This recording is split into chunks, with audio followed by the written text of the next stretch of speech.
Еда президентов – это не просто завтрак, обед и ужин. Это настоящий ритуал, окруженный секретностью, строгим контролем и самыми необычными кулинарными предпочтениями. Мы привыкли думать, что лидеры стран питаются как короли, но так ли это на самом деле? Некоторые президенты любят изысканные деликатесы, которые обычному человеку даже не снились. Другие, наоборот, выбирают простую и привычную еду, удивляя этим даже свою охрану. Но их всех объединяет безопасность. Каждое блюдо проверяется специальными людьми, чтобы исключить любые угрозы. И порой проверка начинается еще на этапе закупки продуктов. В этом видео я расскажу, что едят самые известные президенты мира. Кто из них гурман, а кто предпочитает фастфуд. Как охраняют их еду и какие блюда считаются самыми необычными. А начнем мы, конечно, с президента России. Владимир Путин – человек, о котором ходит немало слухов. Одни говорят, что он питается только элитными продуктами, другие, что он ест самую простую и привычную еду. Правда, как всегда, где-то посередине. Известно, что Путин предпочитает здоровую пищу. В его рационе есть овощи, рыба, каши и творог. Завтраки у него довольно скромные. Омлет или каша, иногда с медом. Он любит чай, но почти не пьет кофе. А вот алкоголь – редкость на его столе. Главный принцип – свежесть продуктов. Вся еда проходит строгий контроль, ведь любой президент рискует быть отравленным. Кстати, Путин не берет еду из чужих рук. Путин, как и многие россияне, любит пельмени и шашлыки. Говорят, что он иногда даже сам их готовит. Но есть одно блюдо, от которого он точно не откажется – мороженое. Именно его он привозит в подарок лидерам других стран. Но насколько отличается питание президента России от его американского коллеги?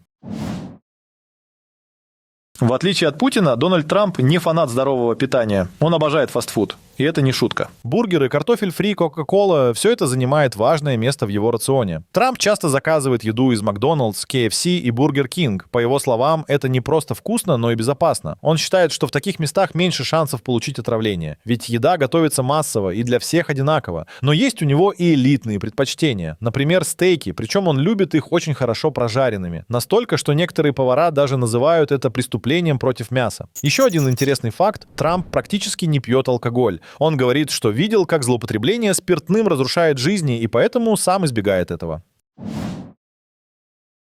Франция – это страна высокой кухни, и президент здесь питается соответственно. В Елисейском дворце работают лучшие повара, а меню напоминает скорее ресторанное, чем президентское. Макрон любит традиционные французские блюда. В его рационе часто встречаются фуа-гра, трюфели и морепродукты. Он ценит хорошее вино и может позволить себе бокал за ужином. Но есть у него и простые вкусы. Например, он любит багеты с сыром. Говорят, что он может съесть несколько за день. А еще его слабость – шоколад. Он предпочитает черный с высоким содержанием какао. Интересно, что все продукты в президентском дворце должны быть исключительно французскими. Это принципиальная позиция Макрона. Поддержка национального производства. Немецкая кухня славится сытными и калорийными блюдами, но канцлер Германии придерживается более умеренного питания. Олаф Шольц не ест мясо уже много лет. Он вегетарианец и предпочитает блюда из овощей, сыра и злаков. Однако в его меню все же есть исключения. Он иногда ест рыбу. Одно из его любимых блюд – традиционные немецкие пельмени маульташен. Это что-то вроде больших пельменей с овощной или сырной начинкой. Также он любит картофельный салат, который в Германии готовят по разным рецептам в зависимости от региона. А вот алкоголь он пьет редко, хотя немецкое пиво и вино ему, конечно, знакомы. В отличие от своего предшественника Ангелы Меркель, которая была известной любительницей пива, Шольц больше предпочитает минеральную воду и травяные чаи. Китайская кухня – это сочетание традиций, вкусов и древних рецептов. Но что именно ест глава крупнейшей страны мира? Си Цзиньпин предпочитает простую, но традиционную еду. Он любит лапшу, рис, овощные блюда и морепродукты. Говорят, что его любимое блюдо – это обычные пельмени цзяо-цзы. Это одно из самых популярных китайских блюд, и Си может есть их на завтрак, обед и ужин. Особое внимание в его рационе уделяется балансу. В Китае считают, что питание должно поддерживать здоровье и энергию. Поэтому на столе китайского лидера всегда есть супы, тушеные овощи и легкие закуски. А вот с алкоголем у него строгий контроль. В молодости он мог выпить немного традиционного китайского байцзю, крепкого напитка из риса. Но сейчас он почти полностью отказался от спиртного. Интересный момент, когда Си Цзиньпин был в США, он зашел в обычную забегаловку и заказал бургер с картофелем. Это удивило многих, ведь для китайского лидера такие визиты – редкость.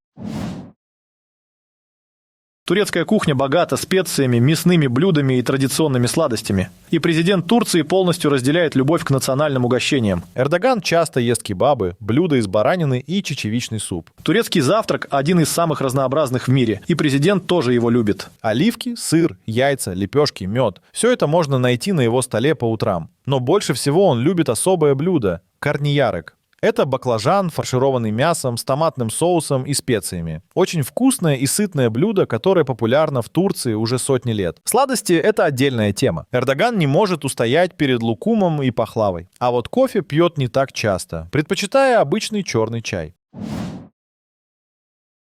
Премьер-министр Индии Нарендра Моди уже много лет не ест мясо. Он вегетарианец и строго придерживается принципов индийской кухни. Его рацион состоит из риса, овощей, соевых продуктов и молочных блюд.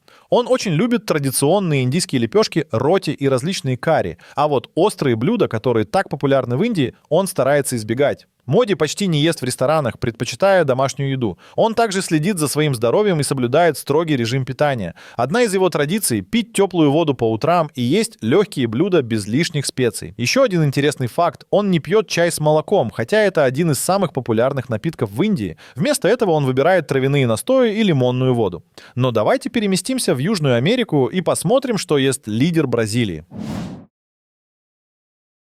Бразильская кухня – вот эта смесь европейских, африканских и индейских традиций. И президент Бразилии Лула да Силва – настоящий поклонник национальных блюд. Он любит мясо, особенно фейжоаду, тушеную фасоль с говядиной и свининой. Это одно из самых популярных бразильских блюд, и его часто подают в президентской резиденции. Еще одно блюдо, которое он обожает – это пиканья. Это особый вид стейка, который готовят на гриле. Лула да Силва даже говорил, что мог бы есть его каждый день. Из напитков он предпочитает кофе и свежевыжатые соки. В Бразилии огромное разнообразие фруктов, и президент часто выбирает соки из гуавы, ананаса или маракуйи.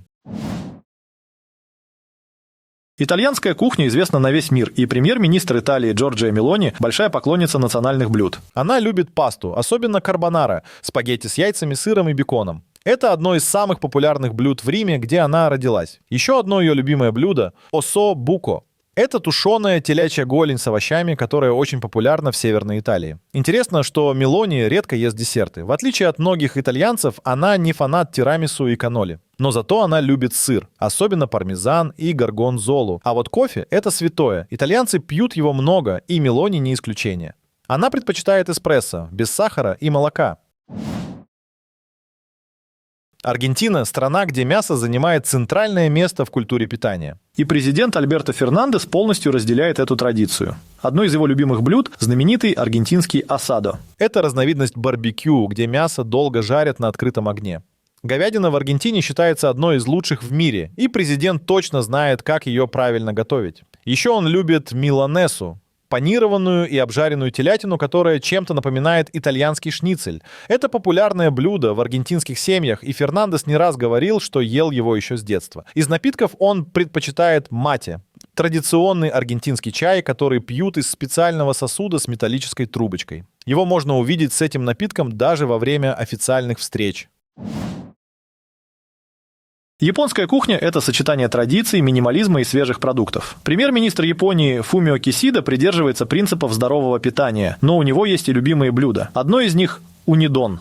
Это рис с морским ежом, который считается деликатесом. Вкус у него необычный, немного сладковатый, и Кисида признался, что ест его с детства. Еще он любит рамен – традиционный японский суп с лапшой. У каждого региона Японии есть свой рецепт, и премьер-министр часто пробует разные варианты во время поездок по стране.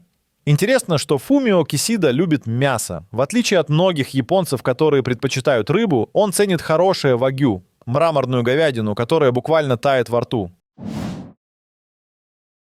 Южнокорейская кухня славится своими уникальными блюдами, и президент страны не отказывается от национальных традиций. Одна из главных особенностей корейской кухни – кимчи. Это ферментированные овощи, чаще всего капуста с чесноком и перцем. Корейцы едят кимчи каждый день, и президент не исключение. Еще одно его любимое блюдо – пулькоги. Это говядина, замаринованная в соевом соусе с медом, чесноком и кунжутом. Ее готовят на гриле, и получается невероятно ароматное мясо. На завтрак он предпочитает традиционный корейский чук – рисовую кашу с мясом или овощами. Она легкая, но при этом очень сытная. Египетская кухня – это смесь ближневосточных и средиземноморских традиций. Президент Египта Абдул-Фатах ас-Сиси придерживается национальных вкусов и редко изменяет им. Он любит кашари. Это смесь риса, макарон, нута и томатного соуса. Это очень сытное блюдо, которое считается едой простых людей, но президент его не игнорирует. Еще он часто ест фул медамес, тушеные бобы с оливковым маслом и специями. Это традиционный египетский завтрак, который дает энергию на весь день. Из сладкого он любит басбусу, манный пирог с сиропом. Это одно из самых популярных египетских лакомств, которые подают на всех праздниках. Но какая кухня считается самой необычной среди мировых лидеров? Некоторые президенты любят блюда, которые кажутся странными или необычными для остального мира. Например, бывший президент Исландии Гвюдни Йоханнессон ел хаукарль. Это ферментированное мясо акулы с очень резким запахом. В Исландии это традиционный деликатес, но туристы редко решаются его попробовать. В Монголии бывший президент Халтмаагийн Батулга предпочитал бадог. Это блюдо, которое готовят прямо в шкуре животного, запекая его с раскаленными камнями. А в Камбодже политические лидеры иногда едят жареных пауков. Это экзотическое угощение, которое появилось в стране еще во времена нехватки еды, но потом стало национальной особенностью. Но если вы хотите еще больше удивиться, тогда давайте отправимся в прошлое. В те времена, когда государствами правили цари и императоры. Их питание без сомнения вас удивит. Фараоны Древнего Египта считались живыми богами, и их питание соответствовало этому статусу. Их стол ломился от разнообразных блюд, а процесс приготовления еды был сложным и строго контролировался.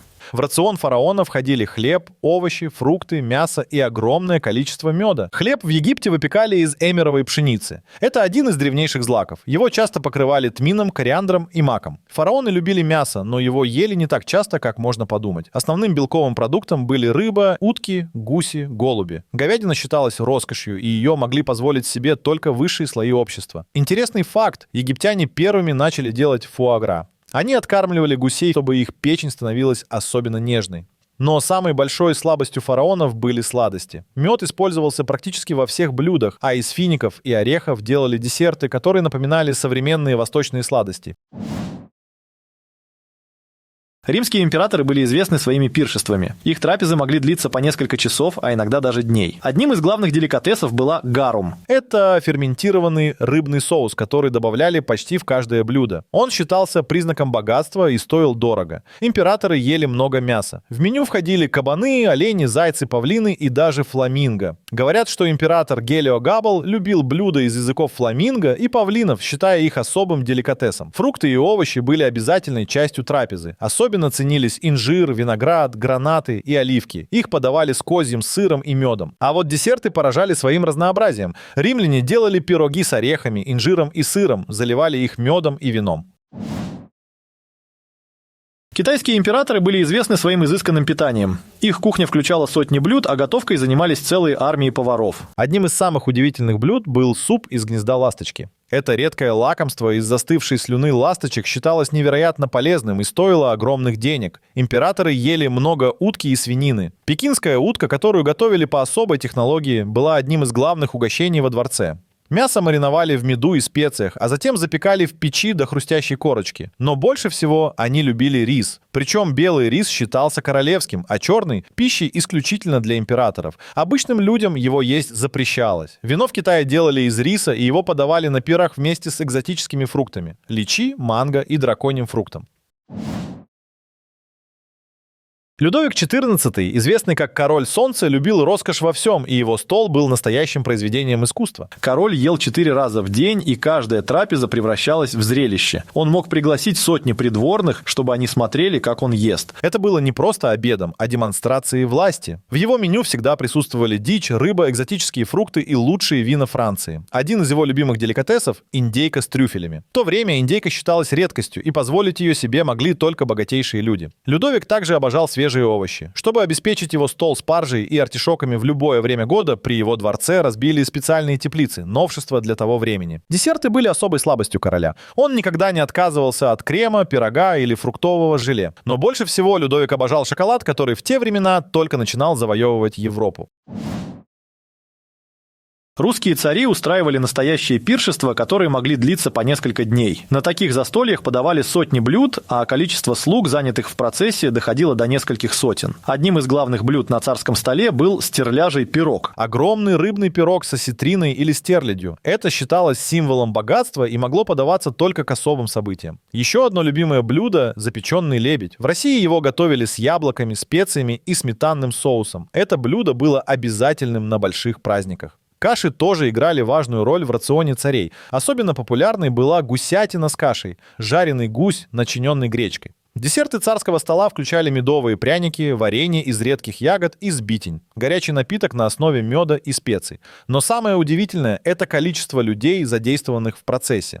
При царском дворе работали сотни поваров, слуг и дегустаторов. Еду пробовали заранее, чтобы исключить любые угрозы, а сам царь мог выбирать блюда из длинного списка, составленного его поварами. Вот так менялось питание правителей от древности до наших дней. Сейчас президенты и монархи едят намного проще, но контроль за их едой остается таким же строгим, как и тысячи лет назад.